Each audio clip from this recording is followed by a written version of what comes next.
لا حول ولا قوة إلا بالله العلي العظيم. أعوذ بالله السميع العليم من الشيطان الرجيم. بسم الله الرحمن الرحيم. الحمد لله خالق الخلق باسط الرزق فالق الأصباح ذي الجلال والإكرام والفضل والإنعام، ثم الصلاة والسلام والتحية والإكرام على سلطان الخلائق أجمعين وسيد الأولين والآخرين وخاتم النبيين وشفيع المذنبين ورحمة للعالمين ورسول المسدد والمصطفى الأحمد أبي القاسم محمد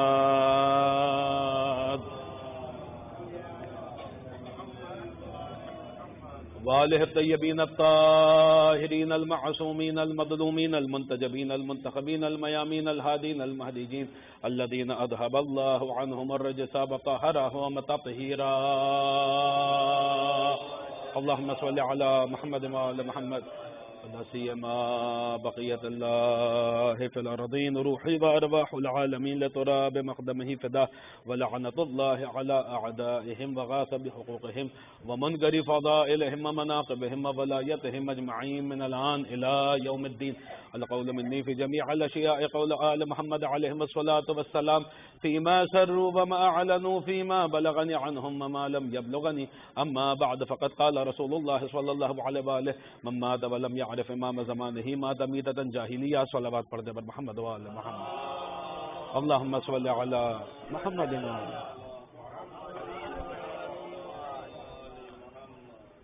عزیزان گرامی قدر، زہرا اور یوسف زہرا کے حوالے سے ہماری گفتگو آج چوتھے مرحلے میں داخل ہو چکی ہے، اور مسلسل حضرت زہرا اور امام زمانہ کے درمیان جو روابط ہیں وہ آپ کی خدمت میں بیان ہو رہے ہیں.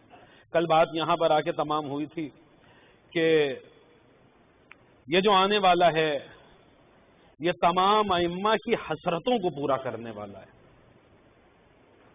ان کے ارمانوں کو پائے تکمیل تک پہنچانے والا ہے، ان کی حسرتوں کو مکمل کرنے والا ہے.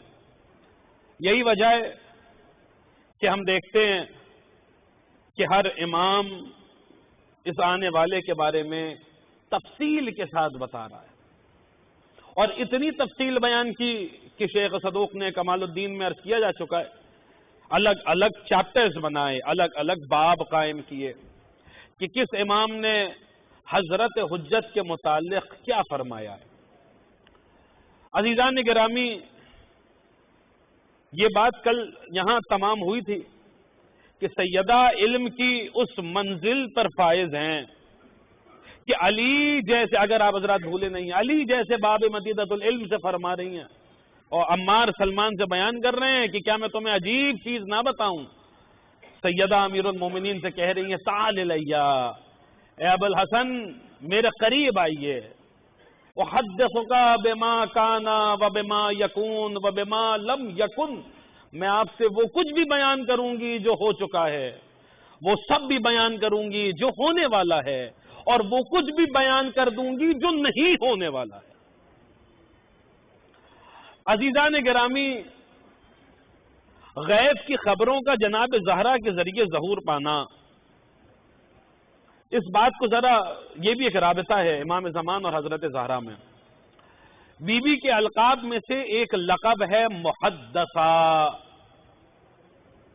بہت توجہ کے ساتھ سنیے گا، کیا ہے محدثہ. اب دو لفظ ہیں ملتے جلتے ہیں، بس زیر اور زبر کا فرق ہے. ایک ہے محدثہ اور ایک ہے محدثہ. اسی کا جب مرد کے لیے استعمال کیا جائے گا مذکر، اس کا کیا ہے؟ محدث اور محدث. محدثہ کسے کہتے ہیں؟ محدثہ اس بیوی کو کہتے ہیں جو حدیث بیان کرنے والی ہے.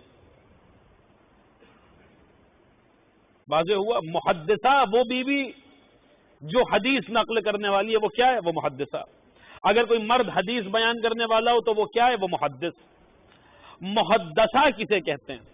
تو جو محدثہ کی ڈیفینیشن تعریف کتابوں میں آئی وہ یہ آئی کہ جس بی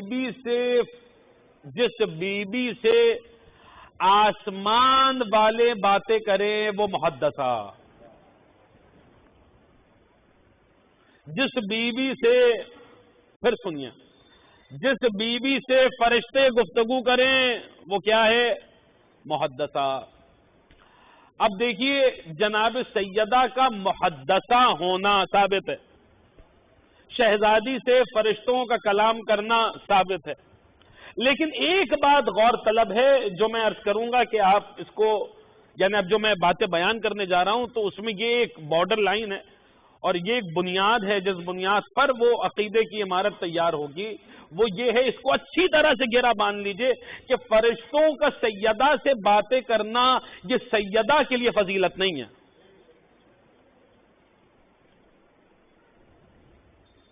فرشتوں کا سیدہ سے، یعنی ابھی محدثہ پر گفتگو ہونی اور یہاں اور امام زمان میں جو رابطہ پایا جاتا ہے وہ بیان کیا جانا ہے، لیکن یہ بارڈر، یہ بنیاد ہے جس سے گھیرا باندھ لیجئے کہ سیدہ کا فرشتوں سے باتیں کرنا یہ سیدہ کی فضیلت نہیں ہے، یہ بالکل ویسے ہی ہے جیسے امیر المومنین کا خانہ کعبہ میں آنا یہ علی کی فضیلت نہیں ہے۔ جس علی کا مؤمن حرمت میں، احترام میں کعبے سے افضل ہو، یہ بات روایات میں وارد ہوئی ہے کہ کسی مومن کی بے حرمتی مت کرنا، کسی مومن کو ذلیل مت کرنا، کسی مومن کی حتک حرمت مت کرنا۔ کیوں؟ مومن کی بے عزتی کرنا، مومن کی توہین کرنا خانہ کعبہ کو ڈھا دینے سے بڑا گناہ ہے۔ کیوں؟ کیونکہ اللہ کے نزدیک مومن کا احترام کعبے کے احترام سے زیادہ ہے۔ معصوم گزر رہے ہیں، رسول اللہ گزر رہے ہیں، دیکھ رہا کہ ایک مومن ہے جو کعبے کے غلاف کو تھام کر التجا کر رہا ہے کہ خدایا تجھے اس گھر کی حرمت کا واسطہ، اس گھر کی حرمت کا واسطہ۔ رسول گزرے، روکے اس مقام پر اور رک کے فرمایا سل بحرمتک، اللہ کو واسطہ دینا ہے تو اپنی حرمت کا واسطہ دو، اس لیے کیونکہ مومن کا احترام خدا کے نزدیک کعبے کے احترام سے زیادہ ہے۔ آپ سوچئے جہاں مومن اس منزلت پر ہو وہاں امیر المومنین کس منزل پر ہوں گے؟ اور یہ بات وہ ہے جو میں نہیں کہہ رہا، خود بی بی سیدہ کی مجلسیں ولو کہ امام زمانہ کا ذکر مسلسل آ رہا ہے، لیکن سیدہ کی مجلسوں میں اگر ابو الفضل عباس کا ذکر نہ آئے تو کیا یہ بات ہے؟ یہ بات وہ ہے جو خود سرکار قمر بنی ہاشم نے خانہ کعبہ کی چھت سے کہی ہے کہ الحمدللہ الذی شرف ھذا بقدوم ابی من کان بالامس بیتنا صبح قبلۃ، کہ تمام تعریفیں، ہر حمد ہے اس اللہ کے لیے جس نے اس گھر کو حسین کے بابا کے قدموں کے ذریعے شرف بخشا۔ کعبے میں علی کا آنا علی کا شرف نہیں ہے، کعبے کا شرف ہے، کعبے کی فضیلت ہے۔ بالکل وہی معاملہ ہے، کعبے کو شرف دینا تھا لہذا علی کعبے میں آئے، فرشتوں کو شرف دینا تھا لہذا سیدہ فرشتوں سے ہم کلام ہوئی۔ ایک صلوات پڑھ دیں آپ حضرات محمد و عالم۔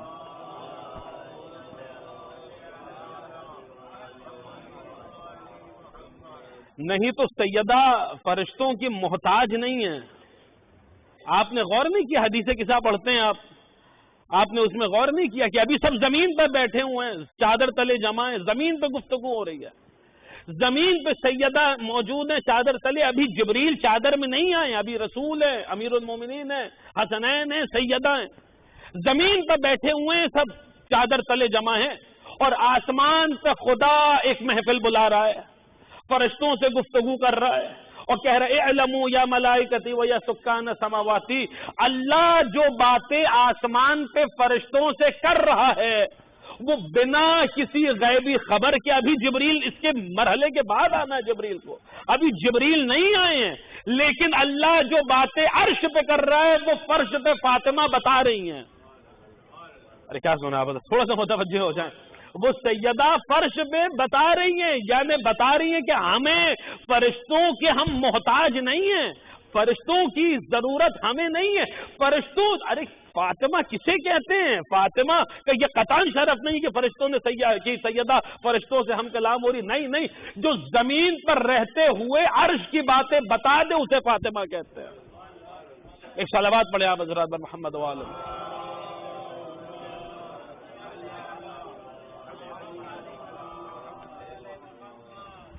اب سنیے یہ بات میں نے کیوں چھیڑی.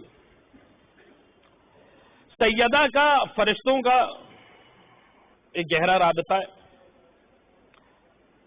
بی بی خود فرماتی ہیں، کتاب شاہزان ابن جبریل قمی رحمہ اللہ، اس میں وہ مفاخرہ نقل کرتے ہیں جو امیر المومنین اور حضرت زہرا کے درمیان ہوا. کبھی اگر زندگی نے ساتھ دیا تو وہ مفاخرہ آپ کی خدمت میں پورا تفصیل سے بیان کریں گے کہ جہاں مولا کائنات نے اپنے فضائل پڑھے اور شہزادی نے اپنے فضائل پڑھے. انہی میں جو باتیں سیدہ نے اپنے تعارف میں کہی ہیں اس میں سے ایک جملہ یہ ہے کہ قدم تن الملائکہ، میں وہ ہوں جیلاً بعد جیل. سیدہ فرما رہی ہیں میں وہ ہوں کہ فرشتے جوق در جوق جس کی خدمت کرنے کے لیے آتے ہیں. سمجھے آپ اس کا مفہوم کیا ہے؟ فرشتے جوق در جوق جس کی خدمت کرنے آتے ہیں. کیا مطلب؟ کبھی چکی چلانے آتے ہیں، کبھی جھولا جھولانے آتے ہیں، کبھی لوری سنانے آتے ہیں. سیدہ تو سیدہ ہیں. بات سے پھر مولا عباس کا ذکر آ رہا ہے اور پھر عرض کر رہا ہوں بی بی سیدہ کے مجلسوں میں دل چاہتا ہے کہ ذکر ابو الفضل عباس کیا جائے.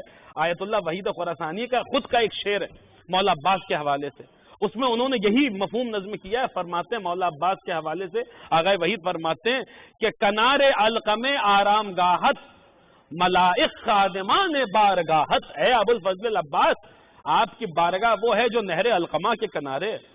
فرشتوں کا کیا کہنا؟ ارے فرشتے، آغا وحید اپنے مصرے میں فرما رہے، خود یہ شعر آغا وحید خراسانی کا کہا ہوا شعر ہے مولا عباس کے حوالے سے کہ کنار علقم آرام گاہت ملائک خادمان بارگاہت. اے ابو الفضل عباس، وہ بارگاہ آپ کی جو نہر علقمہ کے کنارے ہے وہ کیسی بارگاہ رہی ہے؟ وہ بارگاہ ہے جہاں فرشتے نوکر بن کے آتے ہیں،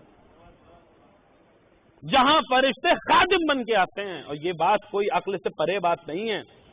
جو ماں کے ملازم ہوتے ہیں ان پر ضروری ہوتا ہے کہ جیسے وہ ماں کی خدمت کرتے ہیں ویسے ہی بیٹے کی خدمت کریں. جو فرشتے فاطمہ کے خادم ہوں ان کے لیے ضروری ہے کہ جیسے فاطمہ کی خدمت کرتے ہیں ویسے ہی اس ذات کی بھی خدمت کریں جیسے فاطمہ نے اپنا بیٹا کہا ہے. تو بہرحال میں عرض کر رہا تھا کہ فرشتوں کا جناب سیدہ کے گھر پہ آنا. اب دیکھیے یہی مفہوم قرآن بیان کر رہا ہے تنزل الملائکۃ والروح فیہا باذن ربہم من کل امر. شب قدر وہ رات ہے کہ جس رات کا تعلق نزول ملائکہ سے ہے، فرشتوں کے نزول سے ہے. بصائر الدرجات 11ویں امام کے صحابی کی لکھی ہوئی کتاب مرحوم صفار، مسلسل اس سے روایات آپ کی خدمت میں کر رہا ہوں. کسی نے ہمارے اور آپ کے 5ویں امام محمد باقر علیہ الصلوۃ والسلام سے پوچھا،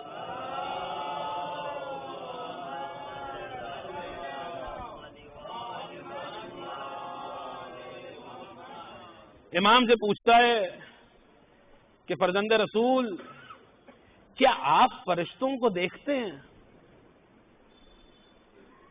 کیسا سوال ہے، یعنی سوال پر ہنسی آ جائے. کبھی استاد سے بھی پوچھا جاتا ہے کہ کیا آپ شاگردوں کو دیکھتے ہیں؟ امام کا جواب بڑا پیارا ہے. امام نے فرمایا ہم کیسے نہ فرشتوں کو دیکھیں جبکہ ہر شب قدر یہی فرشتے ہوتے ہیں جو ہمارا طواف کر رہے ہوتے ہیں. ارے ان فرشتوں نے بھی کیا مقدر پایا ہے. آسمانوں پہ ہوتے ہیں تو بیت المعمور کا طواف کرتے ہیں، زمین پہ ہوتے ہیں تو امام معصوم کا طواف کرتے ہیں. یہ لفظ بدل کے کہہ دوں، آسمانوں پہ ہوتے ہیں تو بیت کا طواف کرتے ہیں، زمین پہ ہوتے ہیں تو اہل بیت کا طواف کرتے ہیں. ایک صلوات اور پڑھ دیں آپ حضرات محمد و آلہ.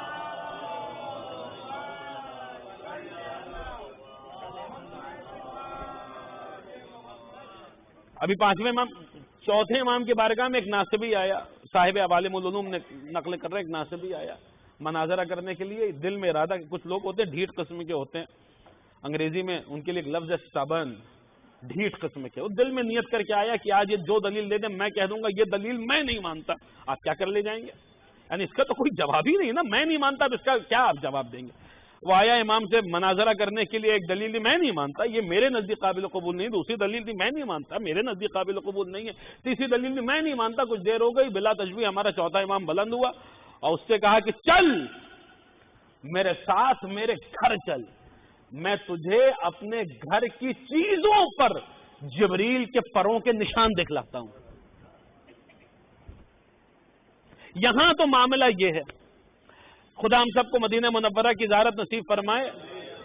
جب ہم ریاض الجنہ میں داخل ہوتے ہیں، جو حضرات گئے ہیں حج اور عمرے کے لیے مدینے کی زیارت کر چکے ہیں وہ گواہی دیں گے، ریاض الجنہ میں داخل ہوتے ہیں تو جس دروازے سے داخل ہوتے ہیں اسی سے ملا ہوا پاس ہی میں ایک دروازہ ہے، ابھی اس حکومت نے وہ راستہ بند کیا ہوا، دور سے ہم دیکھتے ہیں یہ کون سا دروازہ ہے تو جواب ملتا ہے یہ باب جبریل ہے، مقام جبریل ہے۔ کیا مطلب؟ جبریل جب آتے تھے تو اسی دروازے سے آتے تھے۔ وہ دروازہ کہاں کھلتا ہے؟ وہ دروازہ خانہ جناب زہرا میں کھلتا ہے، بیت جناب سیدہ۔ یہ باتیں میں ابھی آپ کی خدمت میں جو مجھے عرض کرنا ہے یہ سب اس کی تمہید ہے۔ وہ دروازہ کہاں کھلتا ہے؟ بیت جناب سیدہ میں کھلتا ہے۔ اب سنیے وہ زہرا کا معاملہ، آئیے یوسف زہرا کے حوالے سے صاحب اثبات الہدات نقل کرتے ہیں، ایک صحابی ہے جس کا نام ہے یونس ابن زبیان۔ یونس ابن زبیان یہ وہ صحابی ہے کہ جس سے چھٹے امام کا ایک بڑا مشہور معروف جملہ جو آپ نے فرمایا تھا کہ اے یونس اگر تم صحیح علم چاہتے ہو تو ہم اہل بیت کے پاس آؤ، صحیح علم ہمارے پاس ہی ملے گا۔ یہ بالکل ویسے ہی ہے جیسے امیر المومنین نے کمیل سے فرمایا تھا کہ یا کمیل لا تاخذ الا عنا تکن منا، اے کمیل تمہیں جو چاہیے وہ ہم سے لو یہاں تک کہ تم ہم میں سے ہو جاؤ۔ یہ وہی بات ہے جو وہ مشہور مکاشفہ آیت اللہ اصفہانی والا جس میں حضرت حجت نے فرمایا، وہ وہی مفہوم ہے، طلب المعارف من غیر طریقنا مسابق انکارنا، معارف کا حاصل کرنا ہمارے راستے کو چھوڑ کر ایسا ہی ہے جیسے ہمارا انکار کر دینا۔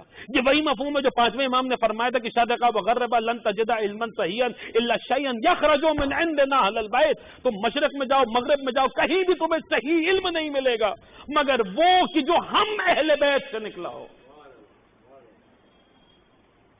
یونس ابن زبیان جس سے چھٹے امام اس طریقے کے کلمات ادا کر رہے ہیں، بڑا قریبی صحابی ہے آپ کے چھٹے امام کا، امام کی بارگاہ میں آتا تھا۔ اب وہ صاحب اثبات الہدات نقل کر رہے ہیں، بہت توجہ کے ساتھ سنیے گا۔ امام کی بارگاہ میں آتا ہے، دروازے پہ تو ہمیشہ خادم آتا ہے، ساتھ میں لے کے جاتا ہے، اپنے ساتھ امام کی زیارت کراتا ہے۔ لیکن ایک مرتبہ کچھ یوں ہوا کہ یونس ابن زبیان امام ششم کی بارگاہ میں چھٹے امام کی بارگاہ میں پہنچا، دروازے سے کھڑے ہو کر امام سے اجازت لی۔ جب اجازت مانگی تو اب اندر سے کوئی خادم نہیں آیا، پہلی دفعہ ہوا ایسا کہ کوئی خادم نہیں آیا، اندر سے آواز آئی کہ اندر آ جاؤ۔ اب بہت توجہ کے ساتھ سنیے گا، وہ اندر داخل ہوا یونس ابن زبیان۔ اب جو اندر داخل ہوا تو اس نے ایک عجیب منظر دیکھا۔ کیا منظر دیکھا؟ وہ دیکھتا ہے کہ تا حد نظر ایک جم غفیر ہے، ایک ہجوم ہے لوگوں کا، اور یہ سارے لوگ وہ ہیں جن کی ایک ہی صورت ہے، ایک ہی شکل ہے، سب کی ایک ہی صورت ہے۔ اب یہ ڈر گیا، یہ ڈر کے آپ تصور کریں آپ کہیں ایسے پہنچے جہاں ایک مجمع لوگوں کا تحد نظر لوگ ہی لوگوں اور سب کا ایک ہی چہرہ اور سب کی ایک ہی صورت ہو، اچھا بھلا آدمی ڈر جائے گا۔ یونس ابن زبیان بھی ڈر گیا۔ اس میں سے کسی نے پوچھا کہ یونس تمہیں کیا چاہیے؟ یونس کہنے لگے مجھے امام صادق سے ملنا ہے۔ کسی نے کہا دوسرے گھر میں چلے جاؤ۔ اب یاد رکھیے گا یہ مراحل، پہلا گھر ہے جہاں ایک جم غفیر ہے لوگوں کا، مجمع ہی مجمع ہے، سب کا ایک ہی چہرہ ہے، ایک ہی شکل ہے، ایک ہی صورت ہے۔ اس میں سے کسی کوئی کہہ رہا ہے امام صادق سے ملنا ہے تو دوسرے گھر میں چلے جاؤ۔ اب یونس کہتا ہے کہ اس گھر سے نکلا ایک اور گھر ہے، پہلی دفعہ یہ سارے مراحل ہو رہے ہیں اس کے ساتھ، ایک اور گھر ہے۔ کہتا ہے اس گھر میں داخل ہوا تو یہاں ایک عجیب منظر دیکھا کہ کوئی امام صادق کے جیسا بیٹھا ہوا ہے اور سامنے دو بڑے بڑے پرندے بیٹھے ہیں۔ اب یہ پھر سے ڈر گیا کہ یہ کیا معاملہ ہے۔ پھر اس میں سے کسی نے کہا کیا چاہیے؟ کہا مجھے امام صادق سے ملنا ہے۔ کہا تیسرے گھر میں چلے جاؤ۔ آپ حضرات متوجہ تو ہیں، دو گھروں سے گزرتا ہوا تیسرے گھر کے باہر پہنچا۔ اب جو تیسرے گھر کے باہر پہنچا تو عجیب منظر دیکھا گھر کے اندر سے ایسا نور نکل رہا ہے کہ آنکھیں چوندی آ رہی ہیں، ہمت ہی نہیں ہو رہی کہ اب اس گھر میں داخل بھی ہوں، وہ نور ہی نور ہے، نور ہی نور ہے، نور ہی نور ہے جو اس گھر سے نکل رہا ہے۔ کھڑے ہو کر یونس ابن زبیان نے ایک سلام کیا اس گھر کے باہر، کہتا السلام علیک یا نور اللہ و حجابہ و بیتہ، اے خدا کے نور تجھ پر سلام۔ اللہ اکبر، کیا کیفیت ہے اس میں، کیا کیفیت ہے. یہ کیفیت ہی اگر آپ حضرات تک پہنچ گئی تو میں سمجھوں گا آج کی مجلس میری مولا کے بارگاہ میں قبول ہو گئی. اے خدا کے نور تجھ پر سلام، اے خدا کے حجاب تجھ پر سلام. سلام کیا دروازے سے کھڑے ہو کر، اندر کے گھر کے اندر سے جانی پہچانی آواز آئی اور جواب سلام دیا گیا. اور جواب جب دیا گیا تو کہا گیا آ جاؤ، گھر میں داخل ہو جاؤ. اجازت مل گئی. اب جو اجازت ملی تو بولو کہ دل گھبرا رہا تھا، مگر آواز چونکہ جانی پہچانی تھی، امام کی بارگاہ میں آتا رہتا تھا، لہجے سے سمجھ گیا کہ یہ میرے امام کا لہجہ ہے. امام نے جب اجازت دے دی تو اب دل کی کیفیت مطمئن ہو گیا، حالت اطمینان میں. عجیب جملے روایت کے واقع. نور کی وادیوں میں سفر کرتا ہوا اس گھر میں داخل ہوا. اب جو پہنچا تو دیکھا سامنے کاشف الحقائق قرآن ناطق مولا امام جعفر صادق علیہ الصلوۃ والسلام. اللہم صلی علی محمد وآل محمد. مولا تشریف فرمائے. مولا کی بارگاہ میں پہنچتے ہی کہتا ہے مولا یہ کیا تھا. اب میں بالمفہوم روایت نقل کر رہا ہوں. مولا آج سے پہلے کتنی دفعہ آیا ہوں آپ کی بارگاہ میں، جب چاہتا تھا آ جاتا تھا، آپ خادم بھیجتے تھے، خادم میرے ساتھ آپ کی بارگاہ میں لے کر آ جاتا تھا. یہ کیا میں دیکھتا ہوں اور پہلا گھر پھر دوسرا گھر پھر تیسرا گھر، یہ کیا ماجرا ہے. امام نے جو جواب دیا ہے نا، کاش یعنی اس جواب پر کم سے کم ایک خمسہ پڑھا جا سکتا ہے. اس ایک لائن پر جو چھٹے امام نے بیان فرمائی یونس اپنے زبان سے، فرماتے یا یونس انا نحن لا نوصف. اے یونس ہم وہ ہیں جن کی صفتیں بیان نہیں ہو سکتی. اللہ اکبر. پتہ نہیں آپ کس طریقے سے سن رہے ہیں یہ باتیں. یعنی جب پڑھا تھا تو عجیب کیفیت آ رہی تھی. پتہ نہیں میں وہ بات آپ پر وہ کیفیت آ رہی ہے نہیں. عجیب اس میں جو ہے وہ کیفیت ہے کہ یا یونس انا نحن لا نوصف. اے یونس ہم وہ ہیں جن کی صفتیں بیان نہیں ہو سکتی. آپ سمجھے، میں رک جاؤں، اجازت دیتے ہیں مجھے 5 منٹ اس منزل پر ٹھہر جاؤں. اس کا مطلب کیا ہے؟ ہم وہ ہیں جن کی صفتیں بیان نہیں ہو سکتی. آپ کہتے ہیں اللہ اکبر، کیا مطلب اللہ اکبر کا؟ اللہ سب سے بڑا ہے؟ کیا اور بھی بڑے ہیں جن میں اللہ بڑا ہے؟ مانی الاخبار پڑھیے، چھٹے امام کے سامنے کسی نے کہا اللہ اکبر، امام نے فرمایا اللہ اکبر من ای شے، اللہ کس شے سے بڑا ہے؟ تو سامنے بیٹھنے والا کہتا اللہ اکبر من کل شے، اللہ ہر شے سے بڑا ہے. امام نے فرمایا پھر تو نے اللہ کو محدود کر دیا. ارے کیا زمانہ توحید لے تو صحیح آل محمد سے، آل محمد سے کہ در سے ہٹتا ہے. ایک جملہ سن لیجئے، کبھی اس کی تفصیل عرض کروں گا، غور کیجئے گا اس پر کہ کہا کیا گیا ہے. بندہ آل محمد کے در سے ہٹتا ہے تو اللہ اکبر کہنا بھی خدا کی بارگاہ میں توہین ہو جاتا ہے. خدا جانے پھر جب اللہ اکبر کا یہ حال ہے تو نمازوں کا کیا حال ہوگا، روزوں کا کیا حال ہوگا، اور حج اور خمس و زکوٰۃ کا کیا حال ہوگا. تو اللہ اکبر کیا مطلب؟ تو نے اللہ کو محدود کر دیا. اور کچھ اور بھی بڑے ہیں کیا جن میں اللہ بڑا ہے؟ کہ اللہ کمپیریزن میں آ گیا کسی کے مقابلے میں؟ کہا مولا پھر اس کا کیا مطلب ہے؟ فرمایا اللہ اکبر من یوسف، اللہ اس سے بڑا ہے کہ اس کی صفت بیان کی جا سکے، اس کی تعریف ہو سکے. امیر المومنین یہی تو فرما رہے ہیں نہج البلاغہ میں، الحمدللہ الذی لا یبلغ مدحتہ القائلون. الحمد اس اللہ کے لیے جس کی مدح کرنے والے اس کی مدح کر ہی نہیں سکتے. پوچھا گیا امیر المومنین، ابھی آپ نماز پڑھ کے بیٹھے ہیں، سبحان ربی العظیم و بحمدہ کہتے ہیں، اللہ کس چیز سے عظیم ہے؟ مولا فرما رہے اللہ اس سے عظیم ہے کہ اس کی شان بیان کی جا سکے. بالمفہوم روایت نقل کر رہا ہوں. سبحان ربی الاعلی و بحمدہ، اللہ کس سے اعلیٰ ہے؟ اللہ اس سے اعلیٰ ہے کہ اس کی صفت بیان کی جا سکے. یہی وہ مفہوم ہے کتاب المؤمن. کتاب المؤمن کا اردو میں ترجمہ ہو چکا، انگریزی میں ترجمہ ہو چکا، گجراتی کا مجھے نہیں پتا. اگر نہیں آپ میں سے کوئی اگر یعنی کرنا چاہتے ہیں تو کیجئے ترجمہ تاکہ یہ کتاب عام ہو یا روایات عام ہو. کتاب المؤمن 6، 7، 8ویں امام 3 اماموں کے صحابی کی لکھی ہوئی کتاب ہے. اردو میں ترجمہ ہو چکا، انگریزی میں ترجمہ ہو چکا، عربی میں کتاب موجود ہے. اس میں یہ روایت موجود ہے کتاب المؤمن میں. کتاب امام کا صحابی ہے جو یہ روایت نقل کر رہا ہے، یعنی بیچ میں آپ چین آف ٹرانسمیشن سمجھ رہے ہیں کتنا مختصر ہے. وہ امام سے سن رہا ہے، وہ کتاب میں نقل کر رہا ہے، وہ کتاب ہمارے پاس موجود ہے. یعنی آج کے زمانے میں وہ کتاب بآسانی اویلیبل ہے، آن لائن بھی اویلیبل ہے کہ اس میں یہ روایت موجود ہے. میں صرف اس جملے کی شرح میں یہ باتیں کر رہا ہوں کہ امام نے فرمایا کہ امام فرماتے ہیں کہ الخلق لا يقدر على كنه صفة الله وكما لا يقدر على كنه صفة الله فكذلك لا يقدر على كنه صفة الرسول وكما لا يقدر على كنه صفة الرسول فكذلك لا يقدر على كنه صفة الامام وكما لا يقدر على كنه صفة الامام فكذلك لا يقدر على كنه صفة المؤمن. امام نے فرمایا یہ ساری کی ساری مخلوق جمع ہو کر بھی اللہ کی کسی ایک صفت کی انتہا تک نہیں پہنچ سکتی.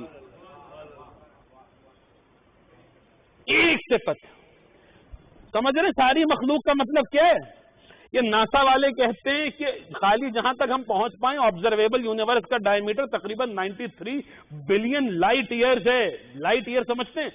ایک سیکنڈ میں نور کی رفتار تقریباً 3 لاکھ کلومیٹر پر سیکنڈ ہوتی ہے. وہ جب وہ 1 سال کی مسافت نور طے کرتا ہے تو 1 لائٹ ایئر بنتا ہے. پھر کہتے ہیں کہ تو 93 بلین لائٹ ایئر ہم نے یہ اندازہ لگا لیا. یہ تو کائنات کتنی بڑی ہے کسی کو اندازہ نہیں ہے. اور یہ تو عالم شہود ہے، پھر عالم غیب، پھر عالم ملکوت، عالم جبروت، کتنی بڑی خدائی ہے ہم نہیں جانتے. لیکن جتنی بڑی بھی ہو امام فرما رہے سب مل کر اللہ کی ایک صفت کو نہیں بیان کر سکتے. بس اللہ تک بات ختم ہو گئی تو امام آگے بڑھے وَكَمَا لَا يَقْدِرُ عَلَىٰ كُنْهِ صِفَةِ اللَّهِ فَكَذَلِكَ لَا يَقْدِرُ عَلَىٰ كُنْهِ صِفَةِ الرَّسُولِ. جیسے سارے کے سارے مل کر اللہ کی ایک صفت کی گہرائی میں نہیں اتر سکتے، ویسے سب مل کر رسول کی بھی ایک صفت کی گہرائی میں نہیں اتر سکتے. رسول پہ بات تمام ہو گئی. امام آگے بڑھے وَكَمَا لَا يَقْدِرُ عَلَىٰ كُنْهِ صِفَةِ الرَّسُولِ فَكَذَلِكَ لَا يَقْدِرُ عَلَىٰ كُنْهِ صِفَةِ الْإِمَامِ. یہ ساری کی ساری کائنات مل کر جیسے رسول کی ایک صفت کی انتہا تک نہیں پہنچ سکتی، ویسے ہی امام کی بھی ایک صفت کی انتہا تک نہیں پہنچ سکتی. سارے فضائل کی بات نہیں ہو رہی ہے. ایک فضیلت زیارت جامعہ. کاش میرے پاس وقت ہوتا میں زیارت جامعہ سے یہی مفہوم آپ کی خدمت میں عرض کرتا کہ زیارت جامعہ بھی ہمیں یہی سکھا رہی ہے کہ آل محمد آپ کی ایک صفت ہمیں سمجھ میں نہیں آ سکتی. ایک سارے فضائل چھوڑ دیجئے، ایک کی ہم انتہا. اچھا خالی معصوم پر آ کے بات تمام ہو. ارے ابھی تو زمانے نے مومن کو نہیں سمجھا ہے. بات شروع ہوئی تھی کعبے سے مومن کا احترام زیادہ ہے. ابھی میں نے خود کو نہیں سمجھا ہے. آپ جو بیٹھے ہوئے ہیں آپ نے خود کو نہیں سمجھا ہے. اگر مومن کو سمجھ لیتا ہے. چھٹے امام جب مومن کا حق بیان کر رہے ہیں تو بیان کرتے ہوئے فرما رہے مجھے خوف ہے کہ اگر میں سارے حقوق بیان کر دوں تو تم نہیں ادا کر پاؤ گے. مومن کا مومن پر اتنا حق ہے. کیوں؟ اگلا جملہ سنیے فَكَمَا لَا يَقْدِرُ عَلَىٰ كُنْهِ صِفَةِ الْإِمَامِ فَكَذَلِكَ لَا يَقْدِرُ عَلَىٰ كُنْهِ صِفَةِ الْمُؤْمِنِ. جیسی ساری مخلوق مل کر امام کی ایک صفت کو نہیں سمجھ سکتی، امام کو کیا سمجھیں گی؟ یہ ساری مخلوق مل کر مومن کی ایک صفت کو نہیں سمجھ سکتی.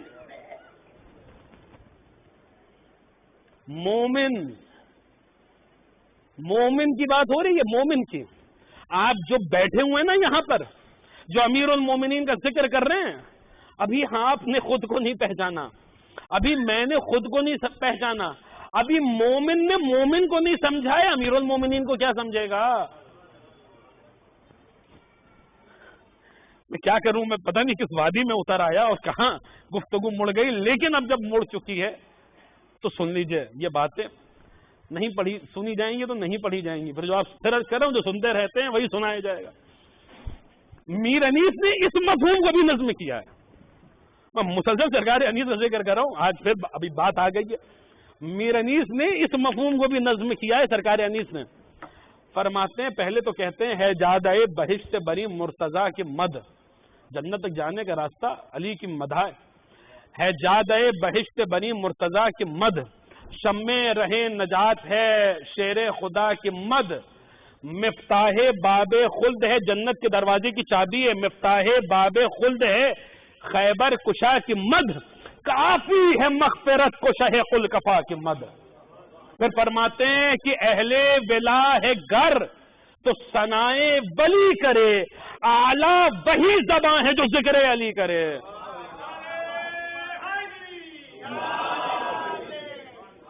اب یہ میر انیس نے کہہ دیا کہ اعلیٰ وہی زبان ہے جو ذکر علی کرے، لیکن اب رک رہے ہیں۔ یہ انیس جس پشو پیش میں ارے واقعی میر انیس یوں ہی تھوڑی نا میر انیس بنے، آل محمد کی بیان کی ہوئی روایات کو اس خوبصورتی سے اپنے مصروں میں ڈھالا ہے میر انیس نے۔ جو کتاب المومن کے روایت ہے وہ میر انیس کے مصروں میں یوں ڈھلتی ہے کہ سب مل کر ایک مومن کو نہیں سمجھ سکتے۔ ابھی میں پڑھ رہا ہوں، میں نے خود کو نہیں سمجھا ہے، آپ سن رہے ہیں، آپ نے خود کو نہیں سمجھا ہے۔ یہی وہ مرحلہ ہے کہ میر انیس فرما رہے ہیں اعلیٰ وہی زبان جو ذکر علی کرے، لیکن کیسے کرے؟ تو فرماتے ہیں حیران ہے عقل و فہم کہوں گر تو کیا کہوں۔ آپ دیکھیے کس منزل پر ہے میر انیس۔ واقعاً کیا یہ خون کی طہارت ہے، کیا رزق کی طہارت ہے کہ جب ایسے مصرے واقعاً بنا روح القدس کی تائید کے نہیں ہو سکتے کہ سرکار انیس فرما رہے حیران ہے عقل و فہم۔ ایک طرف تو کہہ رہے ہیں اعلیٰ وہی زبان جو مدح علی کرے، لیکن پھر کہتے ہیں حیران ہے عقل و فہم کہوں گر تو کیا کہوں۔ تشبیہ مبتذل ہے جو شمس الضحیٰ کہوں، اگر چمکتا ہوا سورج کہہ دیا تو کیا کہا۔ فرماتے تشبیہ مبتذل ہے جو شمس الضحیٰ کہوں، داخل نصیریوں میں کریں گر خدا کہوں۔ اب میر انیس کو لوگوں کا ڈر نہیں ہے، میر انیس کو اپنے امام کا ڈر ہے کہ اگر وہ کہہ دیا کہ جس عقیدے پر اماموں نے لعنت کی ہے تو پھر سزا انہی کی بارگاہ سے ملے گی۔ جہاں انہوں نے کہہ دیا کہ رک جاؤ تو پھر وہیں پر رک جانا ہے، جہاں انہوں نے روک دیا وہیں پر رک جانا ہے، جہاں ٹھہرنے کا حکم دے دیا وہیں پر مدینہ الماجز میں روایت موجود ہے، لوگ آئے تھے سلام علیکہ یا ربنا، امیر المومنین کو خدا کہہ کے سلام کرے تھے، مولا نے کہا توبہ کرو نہیں تو ابھی لکڑیاں منگواؤں گا اور ابھی آگ لگواؤں گا۔ علی چاہتے تو دوسری سزا بھی دے سکتے تھے، لیکن علی نے خدا کے دشمنوں کو دنیا میں جلایا۔ عجب نہیں اس دن مشیت پکاری ہو اے علی، آپ نے ہمارے دشمنوں کو دنیا میں جلایا ہے، ہم آپ کے دشمنوں کو جہنم میں جلائیں گے۔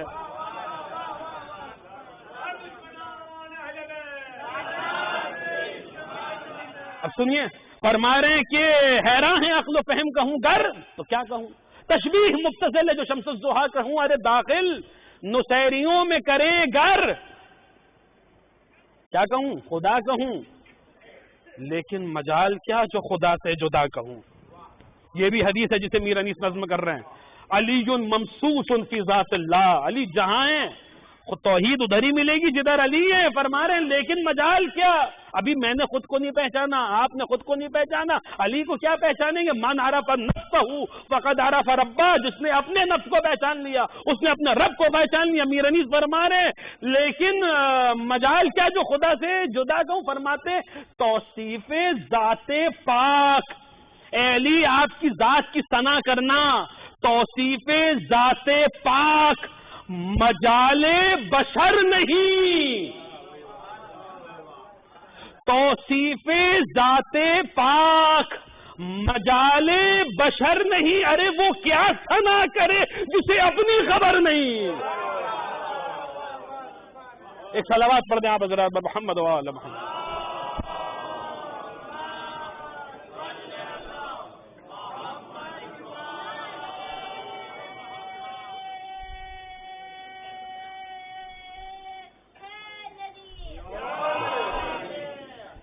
ٹھیک ہے، تو میں عرض کر رہا تھا کہ امام نے فرمایا ہم وہ ہیں۔ اب سمجھ میں آیا اس جملے کا مفہوم؟ ابھی میں نے بہت اختصار سے اس مفہوم کو پہنچایا ہے، پھر عرض کر رہا ہوں کم سے کم پڑھنے پر آؤں تو کم مجھ جیسا کم علم ایک خمسہ پڑھ سکتا ہے اس جملے پر کہ ہم وہ ہیں جن کی صفتیں بیان نہیں ہو سکتی۔ اے یونس، پھر یونس نے پوچھا مولا وہ جو پہلے گھر میں بات بھولے تو نہیں آپ حضرات؟ پہلے گھر میں دیکھا، دوسرے گھر میں دیکھا، تیسرے گھر میں دیکھا، کیا تھا؟ فرمایا وہ پہلے گھر میں کیا تھا؟ اتنا بڑا مجمع، ایک گھر میں اتنے لوگ جمع اور سب کی ایک ہی صورت ہے، سب کا ایک ہی چہرہ ہے، وہ کیا تھا؟ اب بالمفہوم روایت نقل کر رہا ہوں۔ امام نے فرمایا وہ سارے کے سارے فرشتے تھے۔ کون سے فرشتے؟ فرمایا یہ وہ فرشتے ہیں جو ہمارے آخری کی فوج میں شامل ہونے والے ہیں۔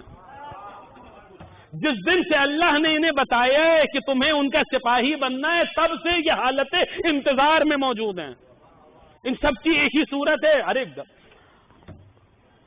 واقع یہ ساری باتیں یعنی اتنی جلدی پڑھ لینے والی نہیں ہے.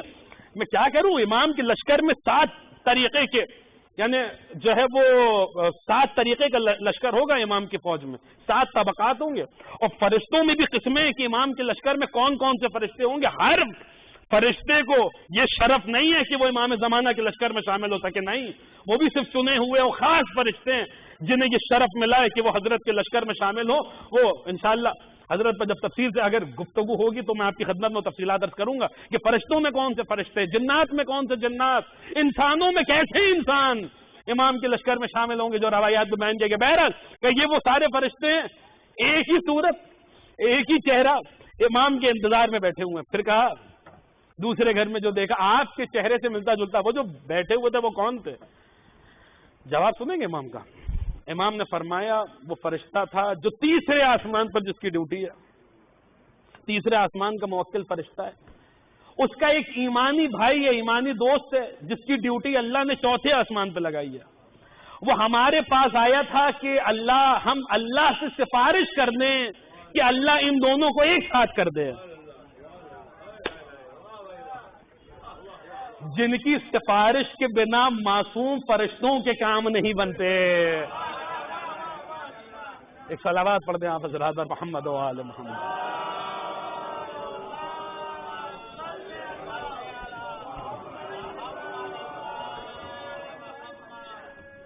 حیدری یال یال یال. ہم جیسے گنہگار کہاں جائیں گے اگر ان کا دامن نہیں تھامیں گے؟ تو وہ تیسرے آسمان کا موکل فرشتہ تھا. اب مجھے تھوڑا سا اشتباہ ہو رہا ہے، یہ تیسرے آسمان کا تھا یا چوتھے آسمان کا تھا؟ اس کا بھائی جو ہے وہ چوتھے آسمان، یہ بہرحال ایسے ہی تھا. اب جہاں جتنا میرا حافظہ میں مجھے یاد آ رہا ہے، بہرحال کہ وہ سامنے 2 بڑے پرندے بیٹھے تھے. وہ کون تھے؟ سنیے، وہ بھی کوئی عام ہستیاں نہیں تھیں، ورنہ ان میں سے ایک جبریل تھے، دوسرے میکائیل تھے. کہ یہ ہمارے پاس رہتے ہیں یہاں تک کہ ہمارا آخری آ جائے. اب آپ کو وہ روایت سمجھ میں آئے گی جو 15ویں شعبان کو پڑھی تو جاتی ہے، مگر پتہ نہیں کون کتنے اس کی گہرائی اور گہرائی تک پہنچ پائیں کہ بی بی نرجس اور بی بی حکیمہ خاتون بیان کرتی ہیں کہ ابھی امام زمان دنیا میں تشریف لائے تھے کہ اچانک دیکھا 2 بڑے پرندے اترے اور امام کو ابھی دنیا میں آئے ہیں، امام کو اپنے ساتھ آسمانوں پہ لے کر چلے گئے. بی بی نرجس خاتون نے جب امام عسکری سے پوچھا تو امام نے فرمایا، بالمفہوم نقل کر رہا ہوں کہ گھبراؤ مت، یہ کوئی اور نہیں ہے، یہ جبریل اور میکائیل ہیں، آسمانوں پہ لے کر گئے ہیں، ابھی واپس لے کر آ جائیں گے. ہم کیا اپنا مقابلہ ان کے گھر سے کریں گے؟ ہمارے بچے بھی دنیا میں آنے کے بعد بچپنے میں بے چین ہوتے ہیں تو ہم بھی انہیں اپنے ہاتھوں پہ ٹہلانے کے لیے نکلتے، لیکن کہاں گلی محلے، ایک رشتہ دار سے دوسرے رشتہ دار. کیا مقابلہ، یہاں لا یقاس کی منزل ہے. ہمارا اور آل محمد کا کیا مقابلہ جن کے بچپنے کی سیرگاہ عرش خدا ہو. ایک صلوات پڑھ دے بر محمد و آل محمد.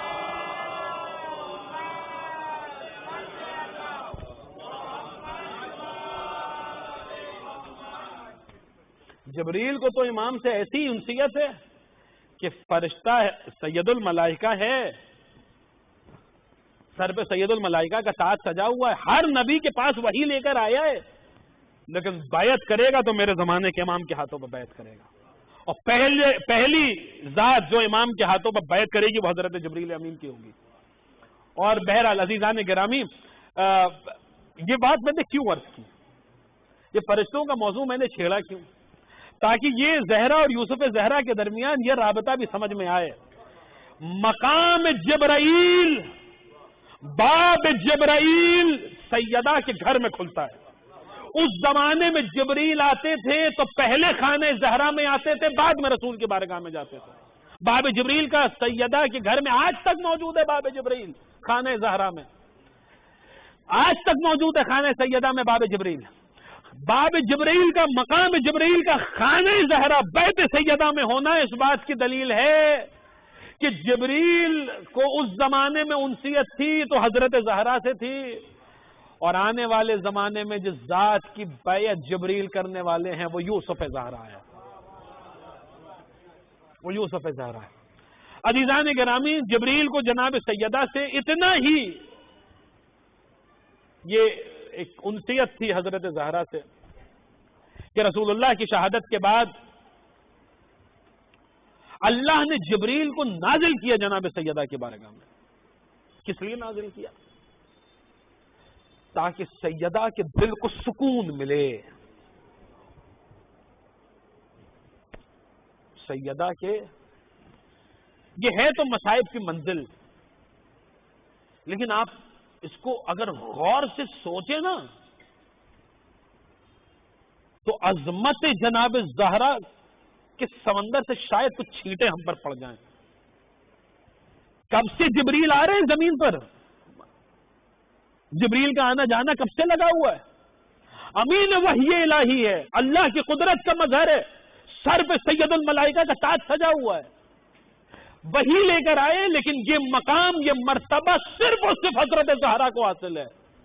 اللہ چاہتا ہے کہ فاطمہ بے چین نہ رہیں، اس لیے سیدہ کی قلبی کیفیت خدا اس قلب مطہر حضرت زہرا کی رضا اور سیدہ کے دل کی خوشنودی اللہ کو اتنی عزیز ہے کہ اللہ بعد شہادت رسول خدا وہی منقطع ہو چکی ہے، اب تشریعی وہی نہیں نازل ہوگی، قرآن نہیں نازل ہونا ہو چکا ہے، یعنی جو کام جبرائیل کا ہے وہ تو وہ یعنی وہی تو نازل ہو چکی ہے، قرآن آ چکا ہے، لیکن خدا اپنے جناب زہرا کی مرضی خدا کو اتنی زیادہ جو ہے وہ پسند ہے، اور خدا حضرت زہرا کے قلب کے متعلق اتنا خیال رکھتا ہے کہ اب کام نہیں ہے، وہی نہیں نازل ہونی اس طریقے سے اور قرآن نہیں نازل ہونا، لیکن جبریل جاؤ تاکہ سیدہ کا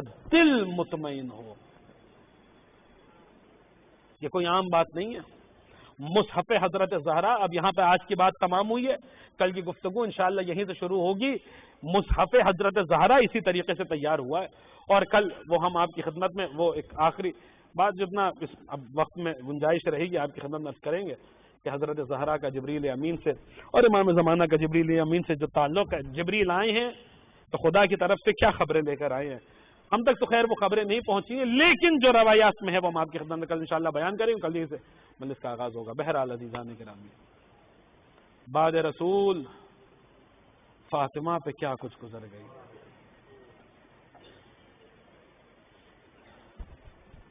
کل شب شہادت کی مجلس ہے، زیادہ سے زیادہ تعداد میں آئیے گا، یہ ہماری سمجھ لیجیے ایک سید زادہ ہونے کی حیثیت سے جتنے لوگ آن لائن سن رہے ہیں نا ان سب سے دستبستہ گزارش ہے، امام زمانہ کو ان کی دادی کا پرسہ دینے کے لیے کل کوشش کیجیے گا، یا آپ گھر پہ بیٹھ کے سن رہے ہیں، آن لائن سن رہے ہیں، لیکن آئیے فرش پر بھی آئیے، فرش پر آئیے تاکہ امام زمانہ کی بارگاہ میں آپ ان کی جدہ ماجدہ کا پرسہ پیش کر پائیں۔ دیکھیے ایک بات سن لیجئے عزیزان گرامی، کسی بھی اولاد کے لیے ماں کا سایہ اٹھ جانا بڑی مصیبت ہے، ماں کتنی ہی ضعیف کیوں نہ ہو، ہسپتال میں کیوں نہ ہو، ماں رخصت ہو جاتی ہے، اولاد کے لیے بڑی مصیبت ہے، لیکن اگر بچپنے میں ماں کا سایہ اٹھائے، اولاد ابھی بچپنے میں ہے اور ماں کا سایہ اٹھ جائے، اس مصیبت جیسی کوئی مصیبت نہیں۔ یہ بات بالکل ویسے ہی جیسے اگر کسی کا بیٹا کسی عمر میں بھی انتقال کرے تو باپ کے لیے بڑی مصیبت ہے، بچپن اگر دنیا میں آتے ہی بچہ انتقال کر جائے تو باپ کے لیے مصیبت ہے، لیکن اگر جوان بیٹا مر جائے، ہائے حسین، ہائے حسین، ہائے حسین جس نے بچپنے میں ماں کا جنازہ دیکھا، جوانی میں کڑیل، ضعیفی میں کڑیل جوان کا لاشا دیکھا۔ عزیزان گرامی، یہ بات محسوس کرنے والی ہے، بس ایک روایت نقل کرتا ہوں، آج کی مجلس تمام، کل انشاءاللہ شہادت تفصیل سے پڑھوں گا۔ جو کچھ کربلا میں ہوا ہے اس کی بنیاد مدینے میں رکھی گئی، آپ جانتے ہیں، اسی لیے زیارت عاشورہ میں جب ہم مولا حسین کے قاتلوں پہ لعنت کرتے ہیں تو ان پر بھی لعنت کرتے ہیں جنہوں نے حضرت زہرا پہ ظلم کی بنیادیں رکھی۔ عزیزان گرامی، یہ بات ماہرین نفسیات کہتے ہیں، محسوس کیجئے گا، یہاں بالخصوص جو میرے نوجوان برادران ہیں نا، وہ محسوس کریں کہ جن بچوں نے بچپن میں اپنی ماں پہ اٹھتا ہوا ہاتھ دیکھ لیا ہو، پھر ان کی زندگی عام بچوں کی طرح نہیں ہوتی، انہیں ہر موقع پہ ماں یاد آتی ہے، ہر منزل پہ ماں یاد آتی ہے۔ سوچئے گا امام حسن نے ماں کو کہاں کہاں یاد کیا ہوگا، زینب کو کہاں کہاں ماں یاد آئی ہوگی۔ آپ سنتے ہیں نا ذاکرین سے، مولا حسن پوری زندگی ایک کوچے سے گزرتے نہیں تھے، ماں یاد آ جاتی تھی۔ حسین نے بھی ماں کو یاد کیا۔ اب ایک روایت سنیے ایام عزا فاطمیہ کے حوالے سے، میں آج کی مجلس تمام کروں، کل شہادت پڑھوں گا انشاءاللہ، کتب مقاتل میں موجود ہے۔ آقا حسین نے ماں کو کہاں یاد کیا، ماں کے مصائب حسین کو کہاں یاد آئے، کس منزل پر، سنیے پڑھیے، کتابیں موجود ہے کہ جس وقت مولا حسین پشت فرس پہ زمین کربلا پہ آ گئے، بھاگی ہوئی فوجیں سمٹ آئیں، جس کے پاس تیر تھے وہ تیر چلا رہے تھے، جن کے پاس تلواریں تھی وہ تلواریں برسا رہے تھے، جن کے پاس نیزے تھے وہ نیزے چلا رہے تھے، جسے کچھ نہیں نظر آتا خاک کربلا اٹھا کے غریب زہرا کے زخموں پہ مار رہا تھا۔ یہ وہ وقت تھا کہ ابن شریح کے ملعون آگے بڑھا، مولا حسین کے کاندھے پہ تلوار ماری، حسین زمین پہ گر گئے، حسین پھر بلند ہوئے، سنان ابن انس برچھی لے کے آگے بڑھا، حسین کے سینے پہ برچھی ماری، حسین پھر زمین پہ گرے، پھر بلند ہوئے۔ روایت کہتی ہے ایک سنسناتا ہوا 3 بھال کا تیر سے شعبہ حسین کے سینے میں آ کے پیوست ہوا، پشت سے باہر آیا، حسین کے سینے سے خون کا ایک دریا جاری ہوا، بلا تشبیہ مولا نے چلو بنایا، چلو میں اس خون کو لیا، ہاتھ کو اٹھایا۔ اب ایک جملہ کا سنیے، حسین کو ماں کہاں یاد آئی، ماں کے مصائب کہاں یاد آئے، علی اکبر کے بعد، علی اصغر کے بعد، اور محمد کے بعد حسین کسے یاد کر رہے ہیں، چلو بنایا، چلو بنا کے مولا حسین نے فرمایا بسم اللہ و باللہ وعلی ملت رسول اللہ، یا رسول اللہ انا قتلنی فلان و فلان، اے خدا کے رسول، اے میرے نانا جان حسین اپنے قاتلوں کا نام لے رہے ہیں کہ مجھے کس نے مارا، مجھے کس نے قتل کیا، مگر حسین یہ نہیں کہہ رہے کہ مجھے شمر نے مارا، حسین یہ نہیں کہہ رہے کہ مجھے ہرملہ نے مارا، حسین یہ نہیں کہہ رہے مجھے سنان نے مارا، حسین یہ نہیں کہہ رہے مجھے پسر سعد نے مارا، نہیں، کتب مقاتل کہتے اس موقع پر میرے مولا نے اپنی ماں کے قاتلوں کے نام لیے اور نام لے کے گئے، خدا کے رسول مجھے بلا اور بلا نے مارا ہے، گویا حسین بتا رہے تم کیا سمجھ رہے ہو حسین آج مارے جا رہے، ارے حسین تو اسی دن قتل ہو گئے تھے جس دن فاطمہ کی بصریہ توڑی گئی، جب سیدہ کا بوسن مارا گیا، جب سیدہ کے بازو میں خود کا تازیہ لگا، جب سیدہ پہ جلتا ہوا دروازہ گیا۔ اللہم عجل لولیک الفرج وجعلنا من اعوانه وانصاره وشيعته ومحبي، لعن الله ظالميك يا فاطمة۔